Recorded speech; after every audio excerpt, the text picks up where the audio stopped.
एक समय की बात है। एक छोटे से गांव में एक बुजुर्ग महिला रहती थी। ना कोई बड़ा घर, ना ज्यादा पैसा, लेकिन फिर भी वो महिला बहुत खुश रहती थी। गांव के लोग कहते थे, दादी माँ हमेशा खुश रहती हैं, भगवान उन्हें ऐसे ही खुश रखे। उसी गांव में एक राजू नाम का युवक रहता था, जो हमेशा परेशान और उदास रहता था। एक दिन राजू उस महिला के पास आया और बोला, दादी माँ, आप हमेशा इतनी खुश कैसे रहती हैं? कुछ भी हो जाए आप कभी परेशान नहीं दिखती। क्या आपको कभी बुरा नहीं लगता जब कुछ गलत हो जाता है? बेटा, जिंदगी है ना, ये तो कभी हंसाती है, कभी रुलाती है, पर मैंने ये सीखा है, खुशी बाहर से नहीं आती, ये तो हमारे अंदर ही होती है। हमें बस चीजों को देखने का नजरिया बदलना चाहिए। राजू थोड़ा उलझन में पड़ गया और बोला, पर दादी, जब बुरी चीजें होती हैं तब आप मुस्कुराती कैसे हैं? मेरा मतलब है, जब मेरे पापा शराब पीकर आते हैं तो घर पर बहुत हंगामा होता है। कभी कभी वो मुझे और मम्मी को मारते भी हैं। मैं बहुत दुखी होता हूँ। मुझे समझ नहीं आता मैं क्या करूँ। मैं अपने जीवन से परेशान हो गया हूँ।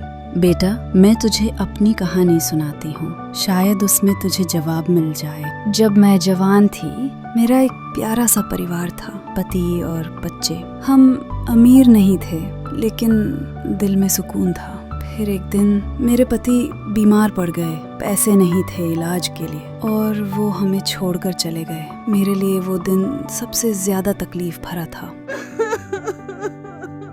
मैं बहुत रोई। मुझे लगा मेरी दुनिया खत्म हो गई है। लेकिन कुछ समय बाद मैंने खुद से कहा, अगर मैं यूं ही रोती रही तो मेरे बच्चे भी टूट जाएंगे। मुझे उनके लिए जीना था। मैंने महसूस किया कि दुख आना जिंदगी का हिस्सा है, बल्कि हम तो पैदा भी रोते हुए होते हैं। असल में दुख जीवन की संगनी है, लेकिन उसमें फंसे रहना हमारा चुनाव होता है। हर सुबह जब मैं उठती हूँ तो खुद से कहती हूँ, आज एक नया दिन है और इसमें कुछ न कुछ अच्छा जरूर होगा। कभी धूप की गर्माहट, कभी फूल की मुस्कान, या किसी पुराने दोस्त की आवाज। हर दिन कुछ न कुछ अच्छा मिल ही जाता है, बस देखने का नजरिया चाहिए।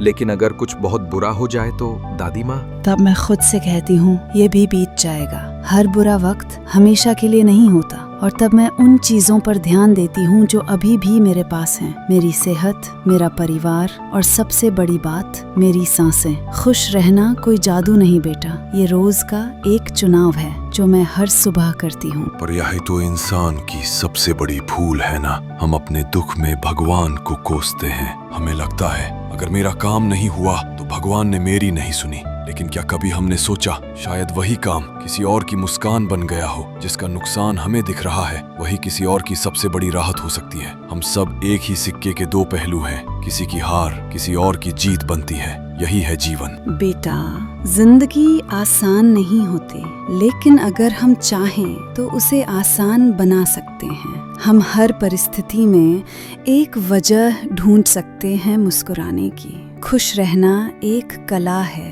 और सबसे बड़ी बात, वो हमारे दिल में है। राजू ने दादी माँ को धन्यवाद दिया और बोला, दादी, शायद अब मैं समझ गया हूँ कि मुझे क्या करना है। उस दिन से राजू ने आदत बना ली। अब जब भी उसके पापा शराब पीकर आते तो वो देखता कि उनका दिमाग ठीक है या नहीं। अगर वो गुस्से में होते तो राजू उनकी तारीफ करने लगता, जिससे वो थोड़ा शांत हो जाते। धीरे धीरे राजू खुश रहने लगा। वो अपने पिता की मदद करने लगा और धीरे धीरे उसके पापा ने शराब पीना भी कम कर दिया। अब राजू हर परिस्थिति में कुछ अच्छा ढूंढने की कोशिश करता। उसकी जिंदगी बदलने लगी। अब जब कुछ गलत होता, वो टूटता नहीं, बल्कि सोचता, इसमें भी कुछ अच्छा जरूर छुपा है। खुशी कोई चीज नहीं जो मिल जाए, ये एक नजरिया है। और सबसे बड़ी बात, ये आपके भीतर है। हर सुबह जब आप उठते हैं तब आपने चिड़ियों की चहचहाट सुनाई पड़ती होगी। तो जब सुबह की शुरुआत होते ही ये इतना खुश रह सकते हैं, तो हम क्यों नहीं? तो तय कीजिए, आज से मेरा हर सुबह मुस्कुराहट के साथ शुरू होगा। चैनल को सब्सक्राइब जरूर कर देना, ताकि ऐसी ही और दिल छू लेने वाली कहानियां आपको मिलती रहें। मिलते हैं अगली कहानी में, तब तक के लिए ख्याल रखना।